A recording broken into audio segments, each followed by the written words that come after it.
Hello students, welcome back to education BEd tutorial. तो आज का ये वीडियो है डीएलएड फर्स्ट ईयर स्टूडेंट्स के लिए। आज हम समसामयिक भारतीय समाज में शिक्षा के कुछ महत्वपूर्ण प्रश्नोत्तर देखेंगे। इससे पहले बाल्यावस्था एवं बाल विकास पर ऑलरेडी 2 वीडियो बन चुके हैं। आपने उन्हें अभी तक नहीं देखा है तो उन्हें भी ज़रूर देखिए। आज का हमारा फर्स्ट क्वेश्चन है, वैश्वीकरण की आवश्यकता क्यों है? आंसर देख लेते हैं। तो वैश्वीकरण की आवश्यकता देशों के बीच व्यापार, तकनीक, शिक्षा और सांस्कृतिक संबंध बढ़ाने के लिए होती है। इससे रोजगार के अवसर बढ़ते हैं, नई जानकारी प्राप्त होती है तथा विश्व स्तर की समस्याओं के समाधान में सहयोग मिलता है। यह विकास और प्रगति को बढ़ावा देता है, इसलिए वैश्वीकरण की आवश्यकता होती है। बढ़ते हैं हम हमारे नेक्स्ट क्वेश्चन की ओर। क्वेश्चन नंबर 2, प्रजातंत्र के गुण लिखिए या लोकतंत्र के गुण लिखिए। आंसर देख लेते हैं। तो प्रजातंत्र या लोकतंत्र के गुण इस प्रकार है। फर्स्ट, सभी नागरिकों को समान अधिकार मिलते हैं। सेकंड, जनता अपने प्रतिनिधियों का चुनाव करती है। थर्ड, अभिव्यक्ति की स्वतंत्रता प्राप्त होती है।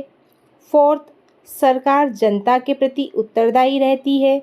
फिफ्थ, सामाजिक न्याय और समानता को बढ़ावा मिलता है। सिक्स्थ, नागरिकों में सहयोग और एकता की भावना विकसित होती है। तो ये सारे प्रजातंत्र या लोकतंत्र के गुण हैं। अगला क्वेश्चन, क्वेश्चन नंबर 3, आधुनिकीकरण की विशेषता लिखिए। आंसर देख लेते हैं। तो आधुनिकीकरण की विशेषता इस प्रकार है। फर्स्ट, विज्ञान और तकनीक का विकास। सेकंड, नई सोच और तर्कशीलता का विकास। थर्ड, शिक्षा का प्रसार। फोर्थ, औद्योगिकरण और नगरीकरण में वृद्धि। फिफ्थ, जीवन स्तर में सुधार। और सिक्स्थ, सामाजिक परिवर्तन और समानता की भावना। आधुनिकीकरण से ये सारी चीज़ें होती है। अगला क्वेश्चन है क्वेश्चन नंबर 4, उदारीकरण शिक्षा को परिभाषित कीजिए। तो चलिए इसका आंसर देखते हैं। उदारीकरण शिक्षा या उदारीकरण वह प्रक्रिया है जिसमें सरकार आर्थिक, व्यापारिक तथा शैक्षिक क्षेत्रों में अपने नियंत्रण और प्रतिबंधों को कम करती है। इसका उद्देश्य निजी क्षेत्र को बढ़ावा देना, प्रतिस्पर्धा बढ़ाना तथा विदेशी निवेश को आकर्षित करना होता है। शिक्षा के क्षेत्र में उदारीकरण से निजी विद्यालयों, महाविद्यालयों और विश्वविद्यालयों की संख्या बढ़ी तथा आधुनिक शिक्षा और नई सुविधा का विकास हुआ है। अगला क्वेश्चन है क्वेश्चन नंबर 5, शिक्षा का व्यापक अर्थ समझाइए। आंसर देख लेते हैं। तो व्यापक अर्थ में शिक्षा वह निरंतर प्रक्रिया है जो जन्म से मृत्यु तक चलती रहती है। इसके अंतर्गत व्यक्ति, परिवार, समाज, विद्यालय, वातावरण तथा अपने अनुभवों से ज्ञान, कौशल और व्यवहार सीखता है। शिक्षा केवल पुस्तकीय ज्ञान तक सीमित नहीं होती, बल्कि यह व्यक्ति के शारीरिक, मानसिक, सामाजिक, नैतिक और भावात्मक विकास में भी सहायता करती है। व्यापक अर्थ में शिक्षा जीवन को सही दिशा देने और व्यक्ति को योग्य नागरिक बनाने का कार्य करती है। यही शिक्षा का व्यापक अर्थ है। अगला question, question number 6, mid day meal योजना पर टिप्पणी लिखिए या मिड डे मील योजना क्या है? आंसर देखते हैं। तो मिड डे मील योजना भारत सरकार द्वारा प्रारंभ की गई एक महत्वपूर्ण योजना है। इसका उद्देश्य विद्यालयों में पढ़ने वाले बच्चों को पौष्टिक भोजन उपलब्ध कराना है तथा शिक्षा के प्रति आकर्षित करना है। इस योजना के अंतर्गत प्राथमिक और माध्यमिक विद्यालयों के विद्यार्थियों को दोपहर का भोजन दिया जाता है। इस योजना से बच्चों के स्वास्थ्य में सुधार होता है, कुपोषण कम होता है तथा विद्यालयों में उपस्थिति बढ़ती है। साथ ही यह सामाजिक समानता और सहयोग की भावना भी बढ़ा देती है। इसे ही मिड डे मील योजना या मध्याह्न भोजन योजना कहा जाता है। अगला क्वेश्चन है क्वेश्चन नंबर 7, चेतनशील बुद्धिजीविता का अर्थ लिखिए। आंसर देख लेते हैं। तो चेतनशील बुद्धिजीविता से आशय ऐसी बुद्धिमत्ता से है जिसमें व्यक्ति सोच समझकर जागरूकता के साथ तथा तर्क के आधार पर कार्य करता है। इसके द्वारा व्यक्ति समस्याओं का समाधान करता है, सही निर्णय लेता है और अपने अनुभवों से सीखता है। इसे ही चेतनशील बुद्धिजीविता कहा जाता है। हमारा अगला क्वेश्चन है क्वेश्चन नंबर 8। सालय संस्कृति की अवधारणा स्पष्ट कीजिए। यह सालय संस्कृति क्या है? आंसर देखते हैं। तो सालय संस्कृति से आशय विद्यालय के वातावरण, मूल्यों, नियमों, परंपराओं, व्यवहार तथा कार्यशैली से है, जो विद्यालय के सभी सदस्यों, शिक्षक, विद्यार्थी और कर्मचारियों के आचरण को प्रभावित करती है।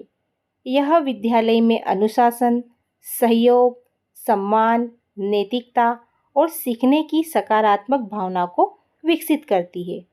अच्छी शालेय संस्कृति विद्यार्थियों के सर्वांगीण विकास तथा विद्यालय की प्रगति में महत्वपूर्ण भूमिका निभाती है। इसे ही शालेय संस्कृति कहा जाता है। अगला क्वेश्चन, क्वेश्चन नंबर 9। शालेय संस्कृति के प्रकार बताइए। आंसर देख लेते हैं। तो शालेय संस्कृति के कई प्रकार है।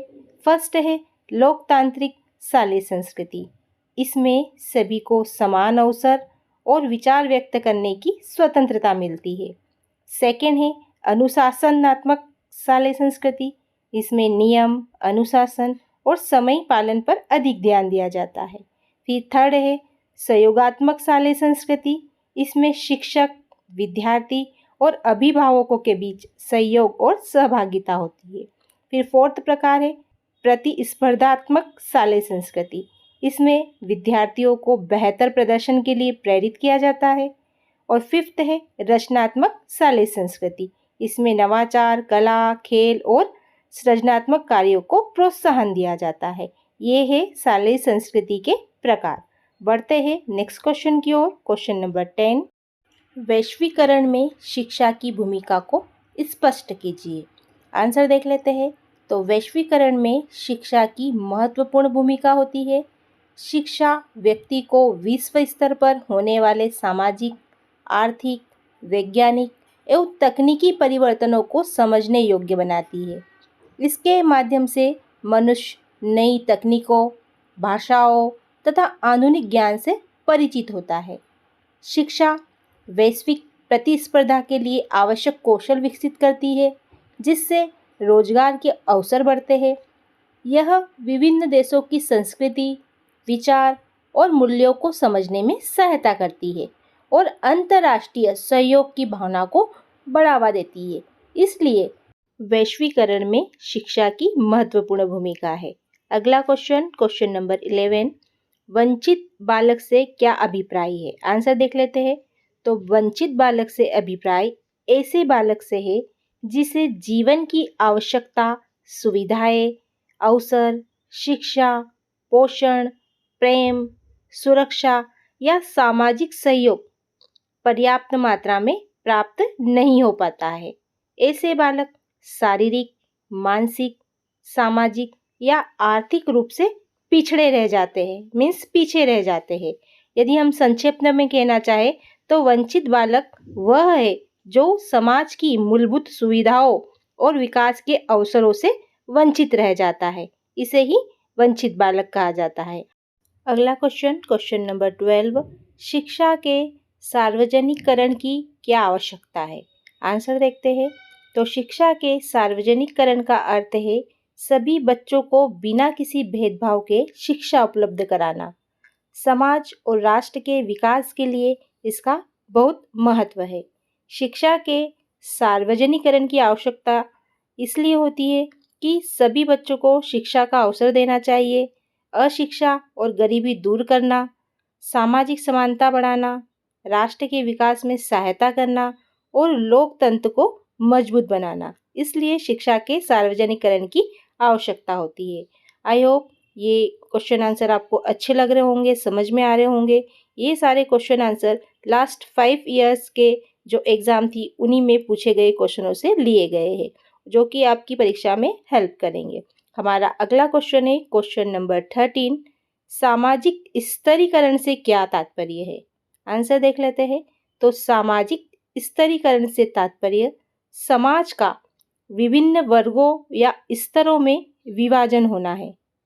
यह विभाजन धन, जाति, शिक्षा, व्यवसाय, शक्ति तथा प्रतिष्ठा के आधार पर किया जाता है। समाज में कुछ लोगों की स्थिति उच्च तथा कुछ की निम्न मानी जाती है। इसे ही सामाजिक स्तरीकरण कहते हैं। अगला क्वेश्चन नंबर 14, संस्कृति की मुख्य विशेषताएं बताइए। आंसर देख लेते हैं। तो संस्कृति की मुख्य विशेषताएं इस प्रकार है। सबसे पहले सीखी हुई होती है। संस्कृति जन्मजात नहीं होती है, इसे समाज से सीखा जाता है। सेकेंड है सामाजिक होती है, यह समुदाय या समाज द्वारा अपनाई जाती है। फिर थर्ड है पीढ़ी दर पीढ़ी हस्तांतरित होती है, मीन्स संस्कृति एक पीढ़ी से दूसरी पीढ़ी तक पहुंचती है। फोर्थ है परिवर्तनशील होती है, समय और परिस्थिति के अनुसार संस्कृति बदलती रहती है। और फिफ्थ है मानव आवश्यकताओं की पूर्ति करती है। संस्कृति व्यक्ति के जीवन को व्यवस्थित बनाती है। फिर अगली विशेषता है आदर्शों और मूल्यों पर आधारित होती है। समाज के नियम, परंपराएं और मान्यता संस्कृति का भाग है। फिर अगली विशेषता है समाज को एकता प्रदान करती है। संस्कृति लोगों में सहयोग और सामंजस्य बढ़ाती है। इस प्रकार संस्कृति की कई विशेषताएं हैं। हमारा अगला क्वेश्चन नंबर 15, केंद्रीय समाज कल्याण मंडल के 3 कार्य लिखिए। आंसर देख लेते हैं। तो केंद्रीय समाज मंडल के 3 कार्य इस प्रकार है। फर्स्ट, महिलाओं, बच्चों एवं कमजोर वर्गों के कल्याण हेतु विभिन्न योजनाएं चलाना। सेकेंड, स्वैच्छिक संस्थाओं NGO को आर्थिक सहायता एवं मार्गदर्शन प्रदान करना। और थर्ड है समाज कल्याण से संबंधित प्रशिक्षण, जागरूकता एवं परामर्श कार्यक्रम आयोजित करना। ये सारे कार्य केंद्रीय समाज मंडल के होते हैं। मिलते हैं अगले वीडियो में। अगले वीडियो के लिए अगर आपने अभी तक चैनल को सब्सक्राइब नहीं किया है तो सब्सक्राइब कर लीजिए और बेल आइकन को प्रेस कर लीजिए, जिससे आने वाले हर एक वीडियो का नोटिफिकेशन आप तक आसानी से पहुंच पाए।